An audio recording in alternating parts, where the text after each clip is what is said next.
சிவங்கோவில்ல இந்த ரிஷபத்துல இருந்து ஆரம்பிக்கணும் பிரதட்சணத்தை ஆரம்பிச்சு சண்டிகேஸ்வரர் வரைக்கும் போகணும். சண்டிகேஸ்வரர் வரைக்கும் போயிட்டு மறுபடியும் சண்டிகேஸ்வரர்ல இருந்து அப்படியே வந்த வழியிலேயே ரிஷபம் வரைக்கும் வரணும். விஷஞ்சண்டம் விஷஞ்செய்வ.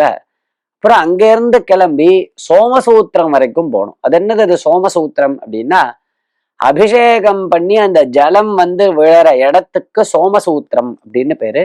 இடது பக்கத்துல வச்சிருப்பா கோவிலுக்கு. அந்த கர்ப்ப கிரகத்துக்கு வெளியில இடது பக்கத்துல அந்த தீர்த்தம் வெளியில விழற மாதிரி இருக்கும் இல்லையா, அதுக்கு சோமசூத்திரம்னு பேரு.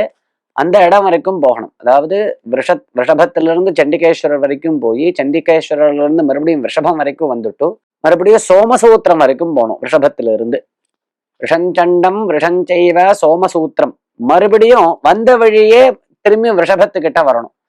விஷஞ்சண்டம் விஷஞ்செய்வ சோமசூத்திரம் புனர் விஷம் சண்டஞ்ச. அப்புறம் இங்க இருந்து கிளம்பி சண்டிகேஸ்வரர் வரைக்கும் போகணும். சண்டஞ்ச சோமசூத்திரஞ்ச. அங்கிருந்து சோமசூத்திரம் வரைக்கும் வரணும். சண்டஞ்ச சோமசூத்திரஞ்ச புனச்சண்டம். அங்கிருந்து திரும்பி வந்த வழியிலேயே சண்டிகேஸ்வரர் கிட்ட வந்துட்டு திரும்பி வந்த வழியிலேயே ரிஷபதேவர் கிட்ட முடிக்கணும். சண்டஞ்ச சோமசூத்திரஞ்ச புனச்சண்டம் புனர்விருஷம். இப்படி பண்றதுக்கு ஒரு சோமசூத்திர பிரதட்சணம் அப்படின்னு பேரு. இந்த முறையில பிரதட்சணம் பண்றதுக்கு ரொம்ப பலனை சொல்லியிருக்கா சாஸ்திரங்கள்ல.